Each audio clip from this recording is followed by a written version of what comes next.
Donc là, je vais démarrer le webinaire. C'est parti. Je vais tenir sur ce sujet qui n'est pas d'inscrit du tout. En tout cas, pas sur Livestorm. Je n'ai pas regardé sur LinkedIn.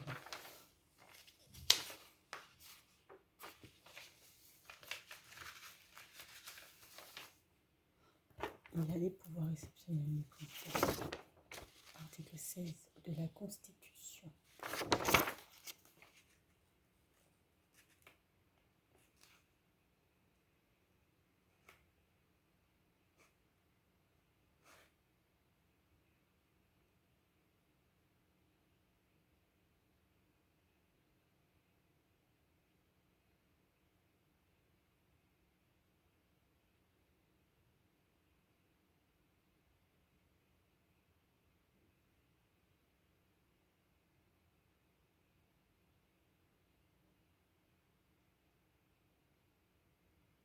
Bon, je reviendrai sur ce point après.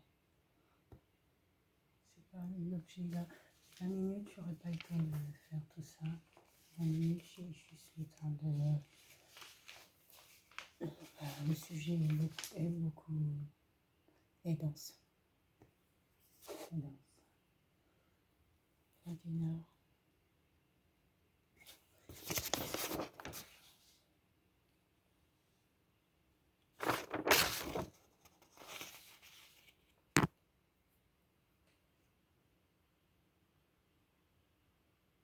Que dit la loi sur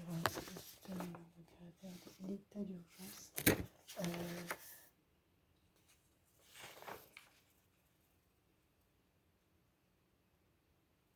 présentant un caractère, c'est ça. Je vais souligner ça. Présentant un caractère de gravatin à l'ordre public.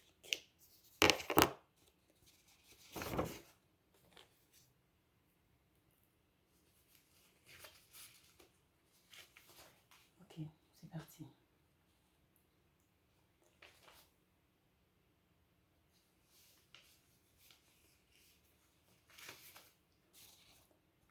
Gros sujet, hein. Gros sujet.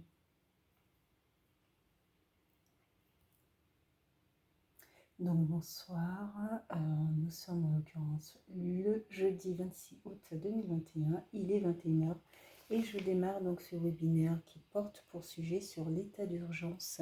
Est-il devenu la norme dans le contexte actuel sur l'état d'urgence sanitaire? Je trouvais ça assez pertinent d'avoir une réflexion beaucoup plus large sur le sujet de l'état d'urgence qui impacte tous les corps de métier et notamment le métier social, puisque on regarde les activités que nous sommes amenés à mener sur le terrain. Les circonstances ou les conditions de la société civile impactent forcément les modes de travail et les conditions de notre travail et les possibilités d'accès également pour les personnes dont on est amené à accompagner. Donc l'état d'urgence, on va commencer par définir les termes. Hein. L'état d'urgence, c'est un régime d'exception. Il y a différents types de régimes d'exception en France. C'est un des régimes d'exception. On trouve également dans les régimes d'exception l'état de siège. Autre régime d'exception du fait de l'article 16 de la Constitution, donc les pouvoirs exceptionnels attribués au président de la République, et donc l'état d'urgence sanitaire qui a été créé donc en 2000 dans le contexte donc, de la crise Covid-19. Donc, régime d'exception, l'état d'urgence, il y a cette notion de péril imminent, puisqu'elle a été mise en œuvre par la loi du 3 avril 1955, et donc qui précisait donc le caractère de péril imminent présentant le caractère de grave atteinte à l'ordre public pour pouvoir instituer ce régime d'exception. Donc petit rappel historique, hein, le passé éclaire le présent. Auparavant, il y avait surtout la notion d'état de siège. Donc l'état de siège est également un état d'exception où les pouvoirs sont transférés donc au corps militaire. qui institue ainsi des institutions militaires et donc qui se voit attribuer le pilotage, je dirais, du pays, donc pas du pays totalement, mais plutôt d'un territoire sur une période déterminée. L'état de siège a été mis en œuvre notamment lors les deux guerres mondiales, la première et la seconde guerre mondiale. Il est transféré normalement sur une période de 12 jours. Pour qu'il puisse être prolongé au-delà des 12 jours prévus, il faut donc l'approbation du Parlement. Sinon, il est adopté donc, sur validation donc, sur délibération du Conseil des ministres et signature donc, du président de la République. C'est un état de siège transfère donc les pouvoirs administratifs au corps médical, au corps militaire qui gère sur un territoire, qui prend les pleins pouvoirs sur un territoire donné, sur une période déterminée. Donc voilà, l'état d'urgence donc, a été mis en œuvre par la loi de 55 dans un contexte particulier. C'est l'état d'urgence, c'est concrètement par rapport à historiquement, c'est un outil de colonial lié à l'histoire algérienne notamment, puisque c'était en réponse à l'insurrection algérienne. Et donc ça a été mis en œuvre en 1955 justement pour pouvoir répondre à la guerre d'Algérie qui aura fait plus de 250 000 morts algériens. Et donc il fallait pour pouvoir autoriser finalement pour que l'État français puisse avoir cette légitimité à contraindre ou à mettre des mesures d'exception sur un territoire qui avait une volonté justement de liberté. Et on peut le lier clairement à l'article 4 du pacte international relatif aux droits civils et politiques de l'ONU de 1966, qui stipule donc que dans le cas où un danger public exceptionnel menace l'existence de la nation et est proclamé par un acte officiel, les États parties au présent pacte peuvent prendre, dans la stricte mesure où la situation l'exige, des mesures dérogeant aux obligations prévues dans le présent pacte, sous réserve que ces mesures ne soient pas incompatibles avec les autres obligations qui leur imposent le droit international et qu'elles n'entraînent pas une discrimination fondée uniquement sur la race, la couleur, le sexe, la langue, la religion ou l'origine sociale. Donc à l'origine, l'État français ne pouvait pas ordonner des mesures d'exception sur le seul territoire algérien. Donc ils ont mis en œuvre la loi du 3 avril 1955 qui a été une loi qui devait être appliquée sur le territoire français dans sa globalité, pour justement éviter ce caractère discriminant lié à l'insurrection algérienne.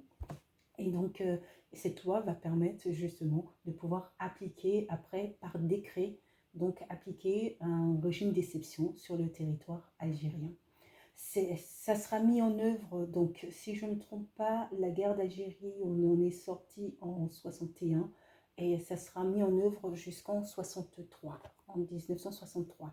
Ce qui veut dire bien au-delà de l'histoire ou de la crise algérienne, c'est parce qu'après ça a été légitimé par d'autres motifs que la simple crise algérienne. Je vérifie juste la date, donc non, en 62, l'indépendance reconnue le 5 juillet 1962, et c'est en 63 que la France interrompra donc ce régime d'exception. Donc c'est d'une part à l'origine une loi qui a été mise en œuvre sur l'ensemble du territoire français sans véritablement dire qu'il s'appliquait donc pour le territoire algérien en vue de pouvoir réguler ou de pouvoir en tout cas mener des actions liées à un sentiment ou en tout cas une situation de guerre et de péril imminent pour le territoire français. Donc voilà ce que c'est que l'état d'urgence. C'est donc une réponse qui a été apportée à une crise. je pense que pour pouvoir déterminer justement si elle est devenue la norme, il faut déjà en comprendre déjà quelle est l'origine, donc, et qu'est-ce qu'il y a, si c'est devenu une norme, c'est que à la base, c'est une exception. C'est une exception, donc il faut analyser pourquoi ce caractère d'exception, donc il faut revenir à l'origine. Article 16 de la Déclaration des droits de l'homme et des citoyens. Toute société dans laquelle la garantie des droits n'est pas assurée, les pouvoirs déterminés, n'a point de constitution. La garantie des droits individuels, la séparation des pouvoirs déterminés et la constitution. Pour qu'un état de droit, pour qu'on reconnaisse un état comme un état de droit, il faut ces caractéristiques-là. Et une des caractéristiques la plus essentielle, c'est la notion de séparation des pouvoirs. Nous sommes en France, nous avons trois grands pouvoirs. Le pouvoir législatif, exécutif et judiciaire, qui ont été institués lors du, je dirais, signature du contrat social. Contrat social, c'est finalement cet accord que la société a accepté de fait, puisque en acceptant de faire société, en acceptant de créer une société, un bien vivre commun, nous sommes finalement partie intégrante de ce contrat social. Et donc le contrat social, c'est cette volonté à un moment donné que la société a eue de vouloir se constituer en État-nation, qui, de par l'histoire, va créer un avenir commun à partir d'une histoire commune. Différents philosophes ont tenté d'expliquer justement pourquoi cette volonté, donc finalement, de la société de partir, de faire société et de créer, ces États-nations. Et donc, dans les différentes théories, ce qui ressort, c'est qu'il y avait un sentiment d'insécurité dans la société civile longtemps, et que les hommes, les individus, ont fait le choix donc de se constituer en société pour pouvoir assurer leur sécurité. J'évoque ça parce que c'est primordial et ça permet de comprendre comment aujourd'hui on peut avoir des lois comme les lois antiterroristes qui dépassent certaines règles de séparation de pouvoir et de respect des droits, mais qui sont légitimées par la question de la sécurité. Et donc, à l'origine, pour des motifs de sécurité, les individus ont accepté d'abandonner une part de leur liberté et de se constituer en société. Mais Montesquieu disait que, justement, pour que la société puisse fonctionner, il faut qu'un système soit mis en place. Et que ce système soit mis en place de sorte à ce que, par la force des choses, le pouvoir arrête le pouvoir. C'est-à-dire que par le fonctionnement des institutions, ces institutions soient en mesure elles-mêmes d'être des éléments freinants ou des éléments, en tout cas, de veille, de sécurité dans le fonctionnement même des institutions. Donc, en France, nous allons avoir tout un système de parlementarisme rationalisé qui va se mettre en place justement pour garantir toujours cette indépendance des institutions et puis ce regard que les institutions peuvent finalement avoir les unes sur les autres. Donc, pour que le système fonctionne, il faut que par la force des choses, le pouvoir arrête le pouvoir. La garantie donc de la séparation des pouvoirs. Et c'est ce qui, normalement, c'est le leitmotiv du fonctionnement de nos institutions en France. C'est toujours garantir cette liberté, cette indépendance de nos trois pouvoirs, législatif, judiciaire et exécutif. Et la Constitution est l'acte officiel. De toute manière, la Constitution est la norme suprême dans l'ordre judiciaire. C'est la norme suprême qui, justement, permet de relater les relations entre les institutions et les pouvoirs et les attributions qui sont attribuées aux dirigeants, en tout cas les plus hauts postes du pays. Donc, le pouvoir doit, par la force des choses, arrêter le pouvoir. Et tout notre système a été mis en œuvre dans cet objectif-là. La caractéristique que ce soit de l'état de siège qui attribue les pouvoirs donc au système militaire, les caractéristiques de l'état d'urgence qui, elle, et c'est ça la particularité de l'état d'urgence, c'est qu'à un moment donné, l'état d'urgence a été mis en place pour des raisons coloniales, que ça soit lié à l'Algérie, mais également, on l'a vu après, avec la Nouvelle-Calédonie, qui aussi ou sera appliqué, si je ne me trompe pas, en 2005 aussi, l'état d'urgence. Et donc toujours un rapport avec l'autodétermination des peuples, toujours la question de pouvoir intervenir sur un territoire qui justement a cette volonté-là d'aller vers de l'autodétermination, d'aller vers plus d'indépendance, plus de nationalisme. Et donc l'état d'urgence est mis en place durant des années dans ces circonstances-là pour pouvoir justement pour les pouvoirs publics, pour pouvoir actionner les leviers de contrôle, de beaucoup plus de contrôle, de beaucoup plus de répression donc sur ces territoires-là et que ce soit légitimé par la loi. Donc après, nous allons arriver sur la question qui était toujours un peu concomitante, je dirais, c'était toujours la question de le caractère de péril imminent. Je crois que dans la... Je vais reprendre le texte exact. Ils indiquent en cas de péril imminent résultant d'atteinte grave à l'ordre public, soit en cas de calamité publique. Le 3 février 1955. Calamité publique, j'insiste sur ce terme parce que ça nous renvoie aujourd'hui à l'état d'urgence sanitaire. Finalement, ce terme augure un peu ce que nous vivons aujourd'hui, le caractère de calamité publique sur le plan sanitaire.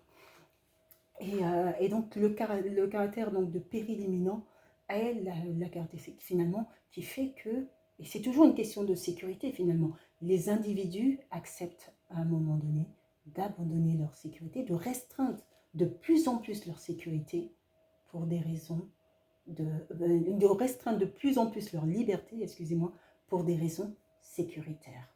C'est-à-dire qu'au nom de la sécurité, ou jusqu'où la société civile va accepter la restriction des libertés.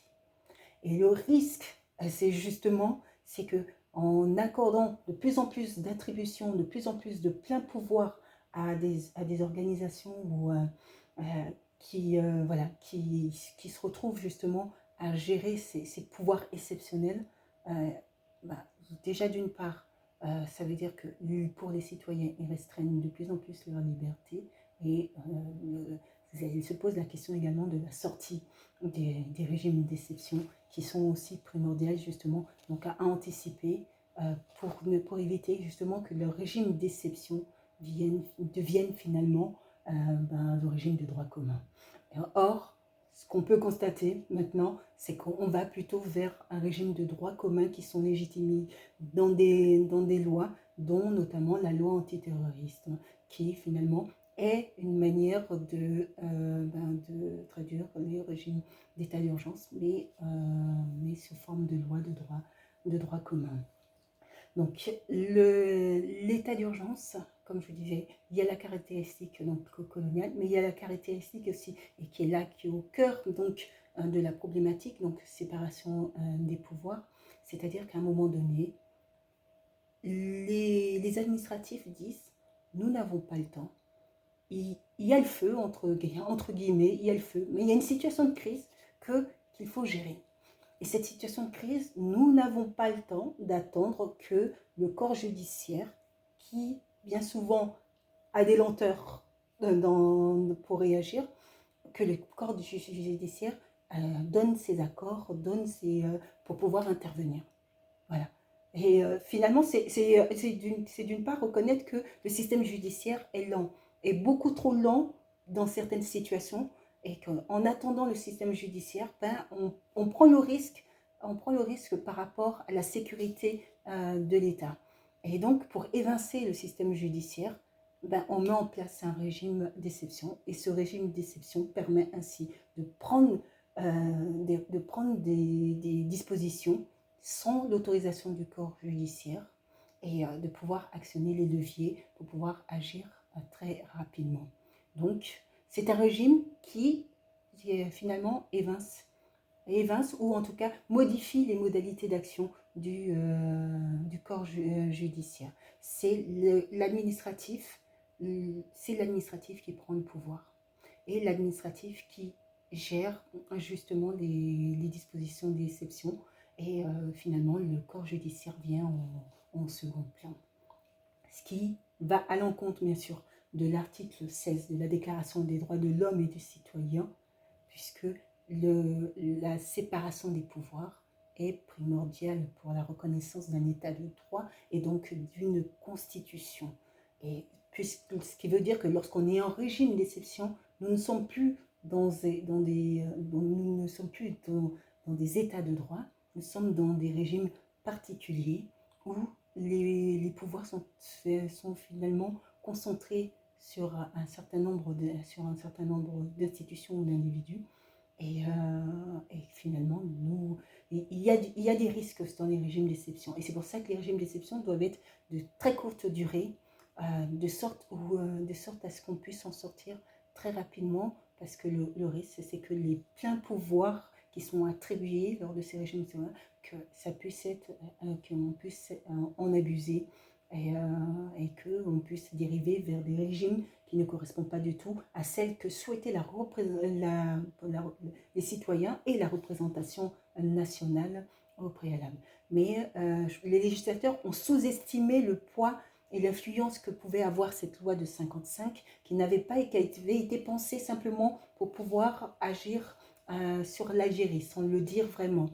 Mais finalement, l'influence et l'évolution de la société et qui est partie vers un peu plus de terrorisme va faire que la question sécuritaire va prendre le dessus et ce régime d'exception va de plus en plus aller vers un régime de droit commun mais qui sera modifié différemment, et ça je l'évoquerai dans une prochaine vidéo, parce que c'est un grand sujet et que la question, l'objectif c'est de répondre à cette question: l'état d'urgence est-il devenu la norme? Nous verrons qu'il y a des dérivés maintenant, il y a du dérivé, et que le droit commun voit arriver finalement des dispositions d'état d'urgence. Voilà. L'état d'urgence est-il devenu la norme? Ah oui, attends, je n'ai pas fini là. Il faut que je vais couper ça maintenant. Oh.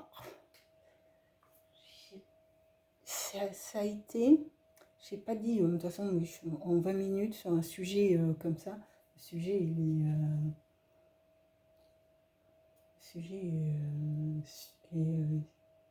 est super intéressant et super, justement, il y a plein à dire, sur ce sujet. Et en plus, je ne me présente pas comme je me présente quand je fais ça. Donc bonsoir, nous sommes en l'occurrence le jeudi 26 août 2021, il est 21h et je démarre. Et la montre, il faudrait dû l'enlever. Un sujet sur l'état d'urgence. Est-il devenu la norme? Le contexte actuel sur l'état d'urgence sanitaire, je trouvais ça assez pertinent d'avoir une réflexion.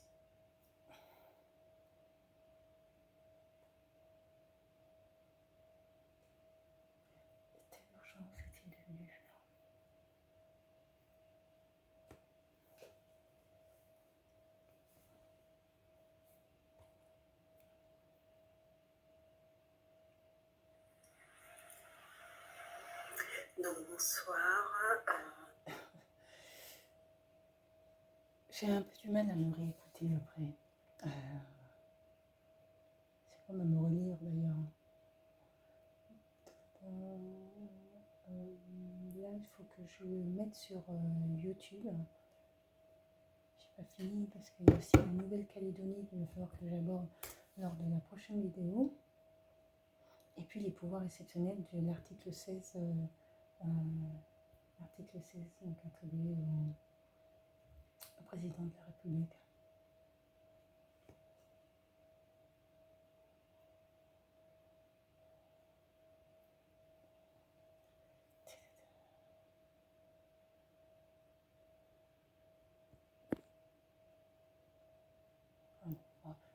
YouTube.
Si, je me suis trompée, c'est 1985, Nouvelle-Calédonie. Ça, c'est le truc de ne pas avoir sous les yeux. Ouais, je vais le mettre. C'est 85, la Nouvelle-Calédonie, 55.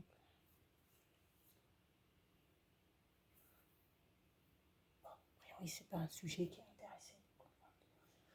Arrêtez, bon, on va essayer la loi.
féministe.